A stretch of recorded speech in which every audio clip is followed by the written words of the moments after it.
Mansion Global host Katrina Campins joins me now. Jerry, stay with us because you may chime in on this. Katrina, what does this new trend mean to you? I mean, it's affecting real estate all over the country.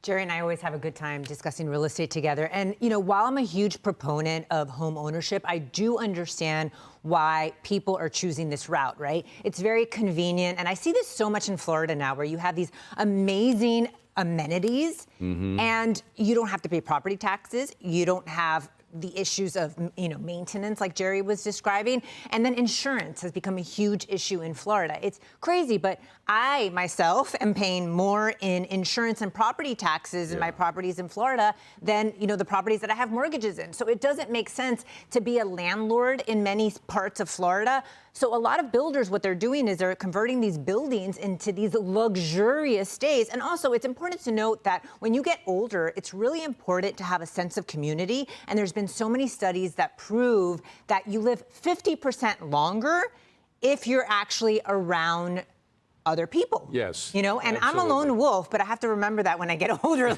you still need a sense of community. My sister reminds my mother of this all the time. Speaking of senses of community, there are a lot of folks in blue cities in particular who are in cities that are moving very far to the left, and some cities to the socialist left, like New York, like Minneapolis.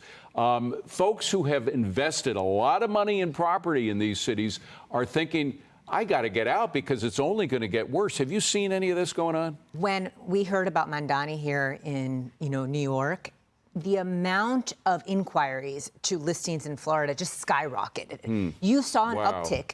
That was the direct reason why it was happening. People were calling from New York because they're scared, and people that have experienced socialism, or like myself, have parents who have experienced socialism, heard those stories. And while rent control sounds very glamorous, the reality is that landlords will leave, developers will leave, and people will stay in those apartments longer than they should, right? And then younger potential tenants won't be able to enter those apartments. And so this rent control, this idea of rent control that the younger generation seems to think is a good idea is not, but only people who have lived through socialism or have family members that have understand that. And you only have one chance at socialism. Right, and then it's forever. And then it's done. It's a forever thing, right?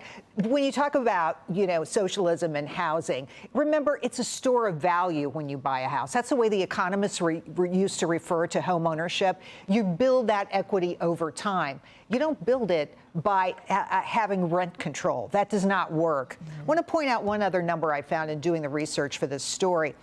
Currently, in terms of equity, Americans hold $34.5 trillion in equity in their homes. This is a massive amount of cash savings that can be used for other things. And I think people are salivating over it, right? They've seen it grow over time. It's going up at a rate of $600 billion every single year. This is something to take advantage of. Putting it all together, the fact is that socialists don't believe in private property. I mean, that's the essence of socialism. They don't sense the worth, the value of actually owning things yourself. That is so different. That really differentiates this country from so many others. And I just wonder how much longer this experiment will last before people discover that it destroys private property. And also, it's also important to note that home ownership is still the best way to accumulate generational wealth. The older generation understands that, but the younger generation doesn't. And I don't think, that I would be in the position I am today had I not invested in real estate. I bought my first home when I was 23 years old.